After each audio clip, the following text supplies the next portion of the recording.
সুস্থতা যে আল্লাহর কত বড় নিয়ামত সেটা যে অসুস্থ হয় তখন সেই বুঝতে পারে। আসসালামু আলাইকুম, কেমন আছেন সবাই? বাংলাদেশি ব্লগার ও মিতু চ্যানেল থেকে আমি মিতু বলছি। আশা করছি যে বা যারা আমার ভিডিওটা দেখছেন বা দেখবেন আল্লাহর রহমতে সবাই ভালো আছেন, সুস্থ আছেন। আমার একটু গলা বসা হয়েছে, মানে ঠান্ডা লেগেছে, তো তাছাড়া সব মিলিয়ে আলহামদুলিল্লাহ শুকরিয়া আল্লাহর কাছে সবসময় করি। আল্লাহ যে অবস্থায় যেভাবে রাখেন, শুকর আলহামদুলিল্লাহ। তো আজকে আপনাদের সঙ্গে সকাল সকালে একটা ভিডিও শেয়ার করছি। তো ভিডিওটা হচ্ছে স্টার্ট করেছি রান্নাঘর পরিষ্কার করা দিয়ে। কয়েকদিন ধরে ভাবছিলাম যে রান্নাঘরের যে জানালা সেটা পরিষ্কার করব, তবে সময় সুযোগ করে উঠতে পারছিলাম না, প্রচণ্ড গরম, কাজে হাত দিতেও সাহস পাচ্ছিলাম না। তারপরে যে ফাইনালি হচ্ছে সকাল সকাল ঘুম থেকে উঠে খিচুড়ি রান্না করেছি। তো সেই ভিডিও আর ক্লিপটা আমি নিতে ভুলে গিয়েছিলাম, আমি শুধু একটা ছবি উঠিয়েছিলাম। আর তারপরে হচ্ছে গরম পানি করে, আর এর মধ্যে একটু দেখলেনি যে আমরা লিকুইড ভিম, তারপরে হচ্ছে পাউডার, কাপড় ধোয়া পাউডার, এটা মিক্স করে গরম পানি করে হচ্ছে পুরো জানালাটা একদম মাজনি দিয়ে মেজে ঘষে পরিষ্কার করে নিয়েছি। আর এই যে সাইডের যে উপরে ওই তাকটাও একদম পরিষ্কার করে নিয়েছি, সব কিছু নামিয়ে তারপরে কয়েকটা হাঁড়ি পাতিল ওখানে রেখে দিয়েছি। আর মশলাদানিতে যে একটা ঝুড়ি কিনেছি ওইটার মধ্যে সমস্ত মশলার যে বক্সগুলো ওগুলা রেখে দিয়েছি, মশলার জারগুলা। তারপরে যে অ্যাডজাস্ট ফ্যান থাকে ওই অ্যাডজাস্ট ফ্যানটা হচ্ছে খুলে তারপরে গরম পানি দিয়ে সুন্দর করে পরিষ্কার করে নিয়েছি। আর পরে ওটা লাগিয়ে নিব শুকনো হয়ে গেলে।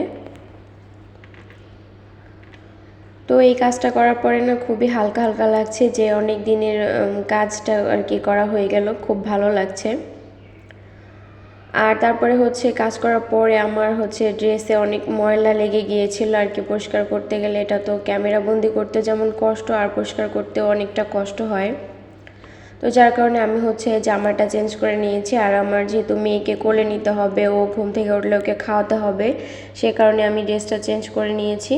আর ইতোমধ্যে আমার মেয়ে ঘুম থেকে উঠেও পড়েছে।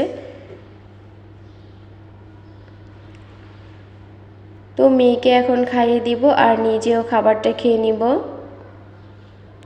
আর এই যে অংশটা দেখতে পাচ্ছেন এটা হচ্ছে খাবার দাবারের পরে আমি হচ্ছে ঘরের অন্যান্য যে কাজগুলো আছে এই কাজগুলো আজকে করে নিব। দুপুরের রান্নাটা আজকে করব না, যেহেতু একটু ভারী কাজ করেছি, কষ্ট হয়ে গেছে, আর এখন রান্না করতে গেলে অনেকটা বেশি সময় চলে যাবে। এই জন্য হচ্ছে বাকি যে কাজগুলো আছে ওগুলো টুকটাক করে সেরে নিতে চাচ্ছি আজানের আগ দিয়ে। তো আমি হচ্ছে আমার টেবিল ফ্যানটা এই যে মুছে নিচ্ছি, এটা চার্জার ফ্যান। তারপরে টেবিলের পুরো অংশটাও সুন্দর করে মুছে নিয়েছি, ল্যাপটপটাও মুছে রেখেছি। আর এই যে আসলাম একটু ফিল্টারটাও এখন মুছতে, ফিল্টারের চারপাশটা মুছে, এরপরে ফিল্টারের যে র্যাকটা এই র্যাকটাও মুছে নেব। ফ্রিজ মানে বাসায় যত আর কি ফার্নিচার যা আছে সব কিছু আর কি মুছে ক্লিন করে নিচ্ছি। আর আমার মেয়ে এখানে কিন্তু পানি ফেলে দিয়েছিল, তো আমি এখন পানিটা পরিষ্কার করে তারপরে হচ্ছে সব আর কি উপর থেকে নিচ পর্যন্ত পুরোটাই পরিষ্কার করে নিব। তো ভিডিওর এ পর্যন্ত যারা যারা আছেন আমার সঙ্গে, ভিডিওটিতে যদি একটা লাইক দিতে ভুলে যান তো অবশ্যই একটা লাইক দিয়ে পুরো ভিডিওটা কন্টিনিউ করবেন। ভিডিওটা কেমন লাগলো অবশ্যই একটা কমেন্ট করে জানাবেন, আপনাদের কমেন্ট পড়তে আমার খুবই ভালো লাগে, যদিও আমি ভিডিওতে কমেন্ট নিতে পারছি না, তবে নিব ইনশাল্লাহ। আর যারা যারা নতুন আছেন চ্যানেলটা সাবস্ক্রাইব করেননি অবশ্যই চ্যানেলটা সাবস্ক্রাইব করে আমার বন্ধু হয়ে যাবেন। আমিও চেষ্টা করব ইনশাল্লাহ সবার পাশে সবার কাছে থাকতে আর সবার বাড়িতে আর কি ঘুরে আসতে। তো যাই হোক আমি হচ্ছে এখন বেসিনটা পরিষ্কার করে নিচ্ছি। বেসিন তো আসলে একদিন পর পরই পরিষ্কার করতে হয়, এটা একটু নোংরা হয় বেশি, যেহেতু এখানে হাতটা ধোয়া হয়, আবার বাচ্চাদের ঘরে তো একটু বেশি নোংরা হয়। তো এই যে আমি হচ্ছে আজকে যে কাপড় ধোয়া পাউডার ওই পাউডারটা দিয়ে হচ্ছে ক্লিন করে নিচ্ছি। যখন যেমন করি, মাঝে মাঝে আবার যে হারপিক আছে ওয়াশরুম ক্লিন করা, তো ওই হারপিক দিয়েও পরিষ্কার করি। আর আজকে হচ্ছে পাউডার দিয়ে পরিষ্কার করলাম।